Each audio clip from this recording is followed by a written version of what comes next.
Kisah ini teman-teman sekalian, kalau sudah ada yang pernah dengar, anggap insya Allah review ilmu. Kalau ada yang belum dengar, anggap insya Allah tambahan iman, gitu ya. Kisah ini saya berikan nama dengan kisah sebuah terong. Gitu. Ada seorang anak muda di Damaskus, di ibu kota Syria, di zaman tabi'in dulu. Pernah datang ke sebuah masjid namanya Masjid At-Taubah. Masjid At-Taubah ini zaman tabi'in ada. Ada seorang tabi'in masyhur di situ, tinggal jadi imam juga jadi alim, mengajar tiap hari. Anak muda ini datang lalu berkata, wahai imam kalau kita kiai, wahai imam, saya datang dari luar Damaskus, ya, miskin, tidak punya apa-apa, tapi saya mau belajar agama. Boleh nggak saya numpang tinggal di masjid bersama anda? Saya bantu-bantu lalu saya hidup bersama anda, maksudnya makan minum bersama anda. Kata ya syekh itu, silahkan, nggak masalah. Tapi harus sabar, ya ikutin kehidupan saya, apa yang saya makan kau makan, apa yang saya minum kau minum. Kata anak muda ini, baiklah. Anak muda ini cerita, dia bilang setelah 3 bulan saya tinggal dengan syekh saya.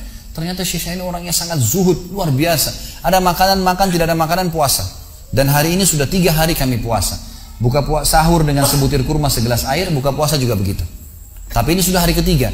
Syekh saya masih kuat, saya sudah tidak kuat lagi, dia bilang. Saking tidak kuatnya saya bungkukkan punggung saya, menekan perut saya supaya lapar saya hilang. Dalam keadaan begitu, syaitan datang menggacaukan pikiran saya sambil berkata, wahai anak muda, di benak saya terlintas, sekarang sudah halal buat kau mencuri makanan. Kalau kau tidak curi makanan, kau mau makan dari mana? Akan mati kelaparan. Minta sama gurumu nggak punya. Minta-minta sama orang, gurumu larang, minta-minta sama orang.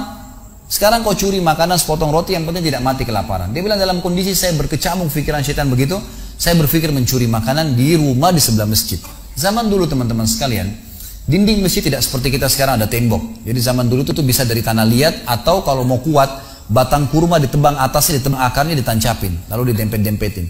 Jadi dinding yang kuat. Dan rumah orang sama masjid berdempetan dindingnya. Dia naiklah dinding masjid, dari belakang masjid dia naik mau mencuri makanan. Di rumah yang pertama dia mau masuk mencuri di sebelah masjid, itu dia lihat ada 3 perempuan yang tidak tutup auratnya, lagi nunun kulit domba. Dia alihkan pandangannya karena dia tahu yang bukan mahramnya haram untuk melihatnya. Dan itu bukan tujuannya, dia ingin cari makanan. Dia pindah ke rumah kedua. Waktu dia pindah ke rumah kedua, dia lihat dari atas rumah karena pakai pelapa-pelapa kurma, jadi kelihatan nggak ada orang, tapi ada bau masakan. Kena laparnya dia turun ke dalam, dia masuk ke dapur, ditemukan ada panci yang lagi dipakai masak dengan kayu bakar. Di dalamnya ada, waktu dia buka, air yang sedang direbus 2 buah terong yang sudah matang. Karena lapar sekali, diambil sampai terong 1 lalu digigit. Sementara dia kunyah teman-teman sekalian, dia bilang, dia ceritakan dirinya, waktu saya sebentar kunyah dan sangat lapar, saya sudah buru-buru ingin menelannya, tapi tiba-tiba muncul ketakwaan saya pada Allah. Muncul ketakutan saya pada Allah, kepatuhan saya sama Allah. Lalu saya berkata dengan diri saya, subhanallah, syaitan berhasil membuat saya melakukan 3 dosa sekaligus. Yang pertama, masuk rumah orang tanpa izin, dosa. Yang kedua, mencuri, mengambil terong itu. Dan yang ketiga, saya sedang memakan makanan yang haram. 3 dosa sekaligus. Maka dia bilang, tidak mungkin Allah membuat saya mati kelaparan karena meninggalkan yang haram. Karena Nabi Muhammad SAW sudah bersabda, man taraka sya'ni la abdalahu khairan min. Siapa yang meninggalkan sesuatu karena Allah, Allah akan gantikan yang lebih baik darinya. Lalu saya lempar gumpalan makanan terong itu ke lantai dapur tersebut, lalu saya kembali ke masjid. Dan masih ada pengajian, saya tidak bisa tangkap apa yang sedang dibahas karena laparnya. Waktu bubar pengajian, dia bilang, guru saya duduk di kursinya, saya pun duduk di tiang salah satu yang masjid. Ada satu orang tua di belakang masjid. Lalu masuklah seorang wanita dari pintu masjid bercadar, berbicara dengan guru saya sambil guru saya menundukkan pandangannya. Setelah itu guru saya mengangkat kepalanya lalu melihat ke arah saya dan memanggil, kesinilah muridku. Datanglah saya, kata anak muda ini. Lalu ditanya oleh guru saya, apa kau sudah menikah? Dijawab oleh muridnya, belum. Lalu ditanya 2 kali, apa kau ingin menikah? Dia tidak jawab. Apa kau ingin menikah? Tidak jawab. Sampai 3 kali, apa kau ingin menikah? Dia tidak jawab. Lalu kata anak muda ini, wahai imam, wahai syekh, ya guru saya setelah Allah subhanahu wa ta'ala, hidup saya bergantung pada anda. Apa yang anda makan, saya makan. Apa yang anda minum, saya minum. Sekarang sudah 3 hari kita punya makanan dan minuman, puasa. Dan saya sangat lapar. Kalau saya nikah, saya mau beri makan dari mana istri saya?